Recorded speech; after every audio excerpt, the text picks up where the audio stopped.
বাংলাকে মণিপুর বানানোর চেষ্টা করছে বিজেপি।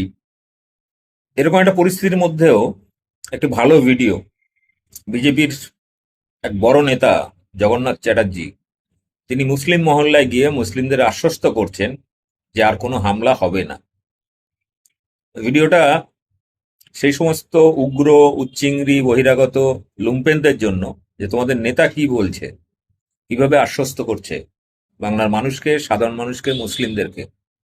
ভিডিওটা দেখুন এবং ব্যাপক শেয়ার করুন, যাতে সবার কানে পৌঁছায় এবং সবার চোখের সামনে এই ভিডিওটা আসে একটা উদাহরণ হিসাবে। দেখুন ভিডিওটি, ব্যাপক শেয়ার করুন। আমাদেরকে ভোট দিয়েছে, সুতরাং এটা আমাদের পার্টির একদম নির্দেশ আছে যে ধরনের কোনো কিছু আপনারা অ্যালাউ করবেন না, এবং আপনাদের সাহেব যেখানে যা ফোর্স ইউজ করার একদম করুন। আমি এসপি সাহেবকেও সেটা বলে দেওয়া হয়েছে আমাদের, আমরা জিএম সাহেবকেও সে কথা বলেছি, কোনোভাবে অ্যালাউ করা হবে না, এবং যেখানে প্রয়োজন হবে আমি যাব। আপনি চাচা একদম নিশ্চিন্ত থাকুন। হ্যাঁ, আপনি ওকে কয়েকদিন আসুন, চলুন, আসুন। আপনার বাড়ি গেলে কি হবে, আমার কার্যকর্তাদের মধ্যে প্রতিক্রিয়া হবে এই বলে যে ওই অত্যাচারী লোকটার বাড়ি গেলেন, কিন্তু তবুও আপনি আপনার বাড়ি যাব। আজকে যখন এই ঘটনা ঘটে গেছে তখন নিশ্চিত ভাবে আপনার বাড়ি আমি যাবো।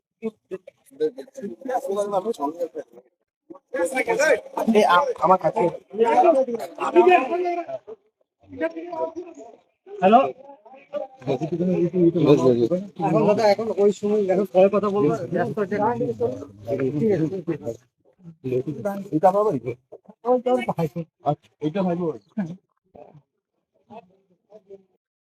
এইটা হাবিবুর বাড়ি। হ্যাঁ দাদা, ঠিক আছে, চলুন।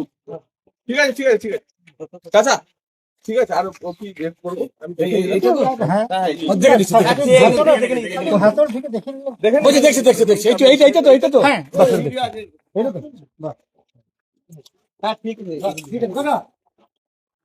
ঠিক আছে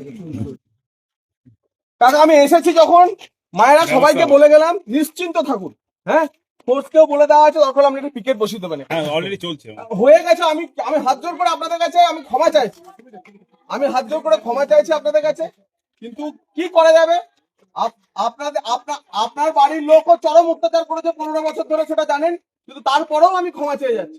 এই আপনাদের দোকান ঘরে আমাদের কার্যকর্তাদের 5 ঘন্টা 7 ঘন্টা আটকে রেখেছিল, মারধর করেছিল, আমরা সেসব ভুলে গেছি। কিন্তু হয়ে গেছে যখন হয়ে গেছে, আপনার ছেলে অত্যাচারী ছেলে ছিল, কোনো অসুবিধা নেই, কিন্তু তবুও আমি আপনাদের কাছে, হয়ে গেছে ঘটনা, আমি ক্ষমা চেয়ে যাচ্ছি। আর হবে না, আর হবে না।